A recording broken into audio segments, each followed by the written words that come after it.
Lección 9: El jardín del Edén. Ya sea que hayas o no logrado tener una clara visión de lo que hasta aquí se ha dicho, no lo descartes como algo imposible de comprender. En cada línea está oculto un significado, cuya posesión te recompensará con creces el esfuerzo que necesariamente tú tengas que hacer para estudiarlo o comprenderlo. Este mensaje tiene por objeto despertarte a la comprensión clara de lo que tú eres. Es excitarte a la realización de tu verdadero ser. Tiene por objeto también hacerte consciente una vez más de mí, tu ser divino, pero de tal manera consciente de este hecho que nunca más seas engañado por ese otro yo. Yo con letras minúsculas o ser inferior, tu pequeño yo, que has imaginado que eres tú y el que por tanto tiempo te ha tentado alimentándote con insatisfacciones, placeres de los sentidos, con sus disipaciones mentales y deleites emocionales.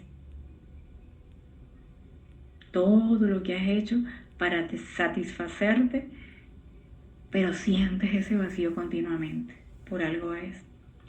Mas antes de que eso pueda suceder, te será necesario conocer perfectamente a ese otro supuesto yo, a ese yo que tú creaste. Al figurártelo mentalmente real y separado de mí, es decir, al tú creer que tu personalidad o tu ego es real, por lo cual lo has conservado vivo y le has dado el poder, porque a veces la gente o nosotros pensamos como humanidad, no, yo voy a perfeccionar mi personalidad. ¿Qué? No, tu esencia ya es perfecta. La personalidad solo es del ego. Es otro trabajo el que hay que hacer.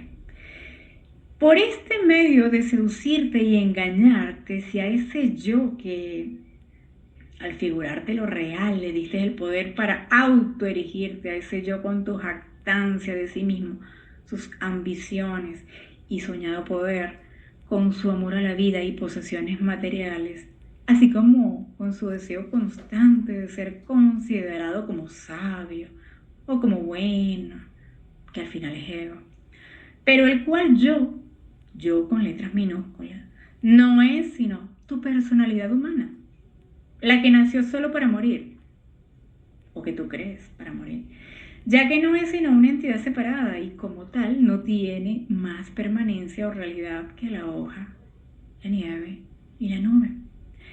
Sí, serás puesto cara a cara con ese insignificante yo personal y verás con videncia perfecta todo su sórdido egoísmo y vanidades humanas.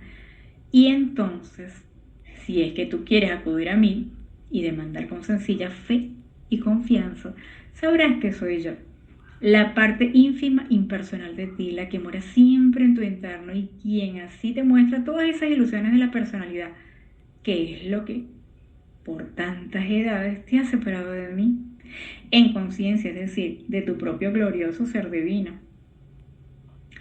Esta realización seguramente vendrá cuando puedas ya reconocer que este mensaje procede de mí y sobre todo cuando te determines a que tal realización se verifique para ti, a quien yo he inspirado a tomar tal determinación, haré a su tiempo que toda ilusión desaparezca y entonces tú en verdad me conocerás. El ejercicio que hace tu mente al esforzarse en penetrar ese tema abstracto de estas líneas, que no está fácil de comprender, no te perjudicará. Por el contrario, es lo que ella necesita. Porque solo hasta que puedas comprender mi propósito, cuando te sea presentado en ideas como las aquí expresadas, llegadas a ti por la vía externa, hasta entonces tú podrás percibir e interpretar correctamente mi idea. Cuando yo te inspire, cuando yo te la inspire de lo interno, y de este modo es como yo estoy preparando a tu mente a fin de que el uso de ella recibas no mayor conocimiento terrenal, No, sino mi divino conocimiento. Y después de ello poder darlo ampliamente a aquellos a quienes yo lleve a ti con tal propósito. Es decir, no más conocimientos, es algo mucho más profundo de tu esencia, reconocer tu yo superior. Por medio de un hondo y sincero ruego dirigido a mí, tu propio y verdadero ser, tu Padre en los cielos, puede venirte esa realización. Lee atentamente lo que sigue. En el curso de nuestro estudio respecto al proceso de desarrollo de mi idea, hemos llegado hasta donde el yo soy de ti, manifestándose en el cuerpo inmortal de tu alma, porque recuerda que tu alma es inmortal, o sea, en la imagen mental creada por mi pensamiento. Está ya listo para tomar una forma sustancial, una forma adecuada para la expresión terrenal de mis atributos. Esta transformación de la forma, de su estado mental al mortal, tuvo lugar de la misma manera en que se efectúa todo pensar, por medio del proceso de toda creación. Y está literalmente descrita en la Biblia, donde dice que yo formé al hombre de polvo, barro del suelo y alenté en su nariz el soplo de vida. Y el hombre hízose un alma viviente. ¿Te habré de explicar más? Ah, sí, atiende y sabe que el poder vivificante contenido en mi idea, tu alma, procedió a atraer hacia sí los diversos elementos de la substancia de la vida, polvo, y en el debido curso del tiempo fue moldeando átomo por átomo, célula por célula, hasta darle forma adaptándolos a la substancial realidad del patrón o molde, que es lo que verdaderamente es la imagen mental que constituye tu cuerpo-alma, formando de esa manera una cubierta terrenal citerior, por decirlo así, pues hasta que finalmente, y siguiendo este proceso, se hizo, tu forma mortal se hizo. Realmente manifiesta pues al sentido psíquico, aunque no todavía lo que se nombra sentido físico, ¿no? Así las cosas y estando ya entonces en todo preparado para tal cíclico momento, tú, mi atributo, soplaste dentro de su nariz y a través de ella, desde lo interno, al hálito de vida, que es el respirar. Y entonces fue cuando por primera vez apareciste tú en la tierra como un ser humano. Es decir, un alma viviente. Mi idea ya, en tal momento capaz de expresarse conscientemente a través de un medio o un instrumento terrenal adecuado, que es tu avatar, tu cuerpo, conteniendo dentro de sí esa alma viviente que eres tú mismo. Todos, con todos mis atributos, todos mis poderes y con todas mis posibilidades. O sea, contienes todo, nunca lo olvides, todo igual que la fuente. Así quedaron entonces manifestados todos los múltiples y diversos medios o instrumentos necesarios para la expresión terrenal de mi idea. Y tú, por ser uno de mis atributos, tuviste naturalmente dominio sobre todos esos medios. O lo que es lo mismo, tuviste el poder de utilizar a cualquiera de ellos, a todos, si era necesario, para la completa y total expresión de tus poderes y las posibilidades, es decir, las de mi atributo. Entonces, de esta manera, pues ya antes dicha, y solo por razones expuestas, tú y tus hermanos y tus hermanas viniste a la expresión humana. Pero, no obstante que ya tenías la forma humana, tu expresión era tan enteramente impersonal que aunque ya tenías conciencia propia como entidad personal, todavía recorrías completamente a mí en lo interno. Es decir, había una continua y directa comunicación en demanda de inspiración y guía. Esa fue la primera condición de la cual despertaste cuando entraste en la expresión terrenal, y es lo que se ha llamado el estado edénico o de vida en el jardín de Edén. Por eso se le llamaba el jardín de Edén, porque todavía mantenías todos esos atributos y todas esas cualidades, bueno, todavía las mantienes, pero estabas en el estado impersonal del ser, no en la personalidad o el ego, sino en la impersonalidad. Entonces tu contacto, tu teléfono, tu wifi directo de conexión con la fuente estaba al 100% funcionando, no tan limitado como ahora. Entonces, este estado edénico, por eso se le llama así el jardín de Edén, este estado edénico representa la fase celestial de la conciencia impersonal, o sea, aquel estado en el cual tú eras todavía consciente, uno conmigo, estabas consciente de eso, por más que te encontraras ya confinado a un medio mortal de expresión. A esto es lo que se le llamaba la edad de oro. Ahora bien, no es indispensable que yo te diga muy detalladamente cómo o por qué me fue necesario expulsarte a ti, ya manifestándote como hombre o humanidad del jardín del Edén, sino tan solo lo suficiente para hacerte ver la parte de que el deseo juega en la expresión terrenal, así como la relación que tiene con mi voluntad, lo mismo que como al hacer el deseo que fijarás tu interés y atención en las cosas externas o materiales, bueno, hizo también que me olvidaras en tu interno, entre otras cosas.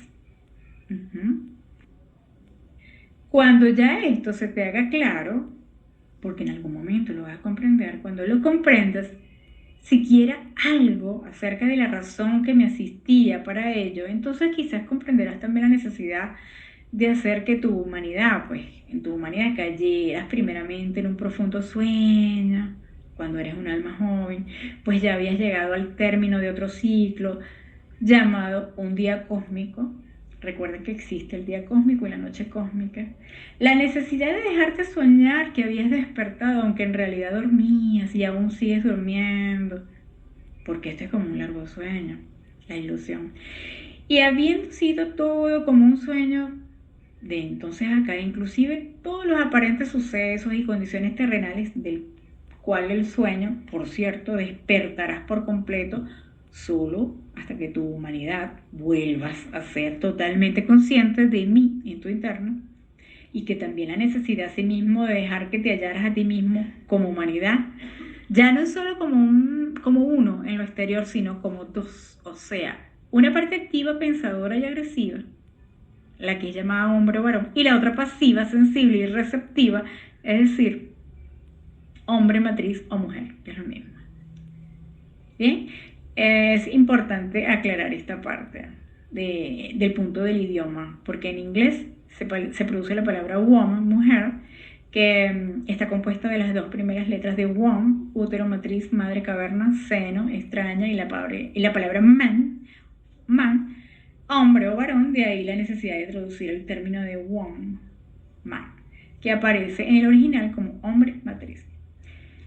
Entonces también comprenderás la necesidad que hubo de poner en juego estas engañosas influencias terrenales para hacer salir a tu conciencia de los deleites puramente celestiales y retenerla en una nueva condición de sueño, a fin de desarrollar una mente mortal para que por medio de sus naturales tendencias egoístas, el de la personalidad, tú pudieras llegar a centrarte por completo en tu misión terrenal de expresión mortal. Y bueno, la sabiduría de hacer primeramente que tales influencias a través de la serpiente, de egoísmo, forma que elegiste tomar en tu mente, tomaran arraigo en la parte pasiva, sensible, receptiva de ti, es decir, que surgiera el deseo a la gente mortal de mi voluntad, recuerde que esa es la parte femenina, lo cual fue así para dar origen a la fuerza motriz necesaria para la ulterior y completa expresión de mis atributos en la tierra. Y bueno, finalmente comprenderás en su debido momento la necesidad de que el deseo ejerciera su influencia fascinadora sobre ti, humanidad, para que tu naturaleza celestial o impersonal, recuerde que estamos hablando de la vida impersonal, pudiera conservarse durmiendo por completo hasta que, sin salir de tu ensueño, porque estamos en un ensueño, en esta matriz, por medio del libre, aunque ignorante uso de mi voluntad, tú pudieras probar y comer en abundancia del fruto del llamado árbol del conocimiento del bien y el mal, para que comiendo de él pudieras apropiadamente aprender a distinguir y conocer su fruto tal cual es, adquiriendo de ese modo la firmeza necesaria para usar con sabiduría y de manera perfecta todo el conocimiento ya adquirido y usarlo a sí mismo solo en la expresión de mi idea. Porque recuerden que estamos en la polaridad, por eso se presenta el bien y el mal, es parte de la experiencia. Posiblemente ya, ahora, puedas comprender cómo en tu sueño te embelezaste y te adheriste cada vez más a este falso estado terrenal. Primero por haber comido el fruto y aprendido a conocer el bien y el mal. Creer que esta dicotomía es como que lo normal. Y después por conocer el mundo nuevo de tal modo que se abría ante ti, muriendo por tanto al conocimiento de la realidad de todo ello. Tal vez irás ya comprendiendo también cómo y por qué te diste cuenta de que estabas desnudo, tanto la parte pensadora como la sensible y receptiva de ti. Y también por qué tuviste miedo y trataste de esconderte de mí, creando como consecuencia de ello en tu conciencia esa sensación de estar separado de mí, esa sensación continua que tiene la humanidad de que está solo, de que está desasistido y sabemos que no es real. Y ahora tal vez ya puedas comprender por qué todo esto tuvo que ser así. Porque tú, como humanidad, tuviste que dejar tu estado edénico de conciencia impersonal y perderte por completo entre las ilusiones terrenales de este mundo de sueños con el objeto de quedar capacitado de producir un cuerpo y desarrollar en él una conciencia propia o individual o personalidad que fuera lo suficientemente capaz de expresar ampliamente mi perfección.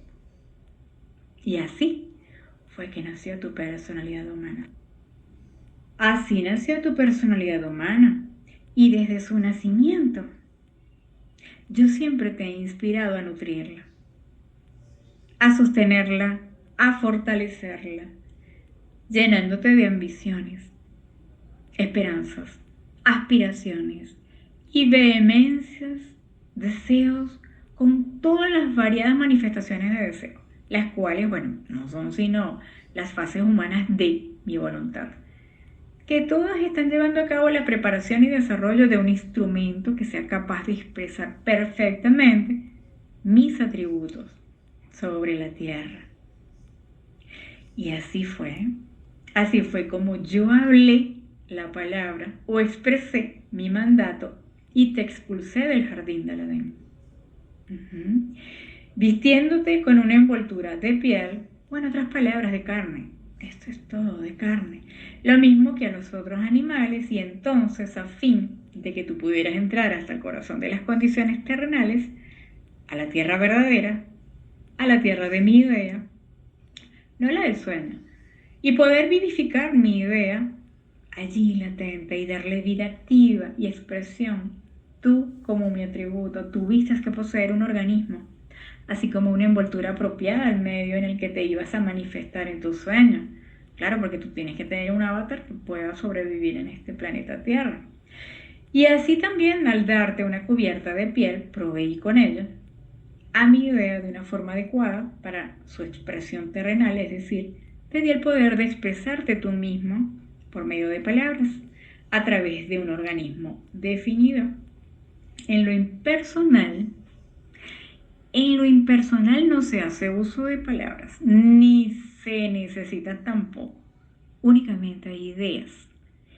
Y estas se expresan por sí solas. Ellas simplemente son, ya que vienen a ser la expresión de las diversas fases de mi ser. Más en esa condición de sueño en la que cada expresión, pasando por tales primitivos estados de existencia, era preciso que tuviera una forma y una sustancia que pudiera ser oída, vista, sentida, olida y gustada, a fin de que el significado de todo ello pudiera ser, obviamente, claramente percibido. Y hubo, por razón natural, la necesidad de proveer organismos capaces de ser usados con el doble propósito de expresar y de comprender lo que se expresaba. Entonces, en la medida en que mi idea se desplegaba por sí misma, después de su expulsión del Edén, tú, uno de mis divinos atributos, que morabas dentro de mi idea, de tal atributo de expresión, morando este a su vez dentro de la imagen de pensamiento de mí mismo y manifestándote por fin materialmente, pues en la forma terrenal de palabras, cuando fuiste impelido por mi voluntad bajo el aspecto del deseo de expresar mi significado, comenzaste rápidamente a crecer y a multiplicarte.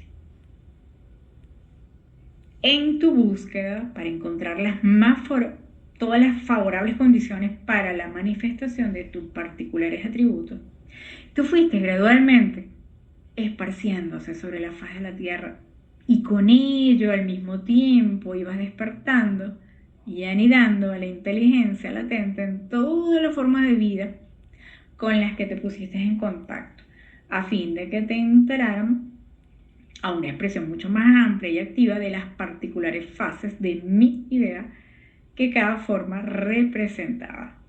Y así se fueron formando todos los diferentes idiomas en la tierra. Así, cada uno compuesto de muchas palabras y todas ellas nacidas en la mente humana debido al impulso del deseo de expresar conceptos terrenales, a las infinitas fases de mi idea que siempre está activa en lo interno. Siempre. Pero mientras más se ha esforzado la mente humana en expresar así en palabras mi idea, más grande y desconcertante ha sido su fracaso. Más a su debido tiempo vendrá el gran despertar y entonces se habrá de reconocer que todas las palabras no son sino símbolos de la idea una, así como que todas las ideas de cualquier naturaleza que sean, no son sino fases de dicha idea una, mi idea de mí mismo en expresión. Y que todo deseo de expresar en palabras esa idea será inútil si no se es consciente de mi voluntad, que es la una y es única fuente de inspiración. Igualmente se reconocerá que todo deseo de expresar en actos vivos esa idea, sin perder toda conciencia separada de la humanidad o de la personalidad, es decir, sin descartar tu participación personal egoísta en dichos actos, para quedar en capacidad de concentrarte completamente en mí, será vano e infructuoso y tendrá como resultado solo el fracaso, el desaliento y la humillación.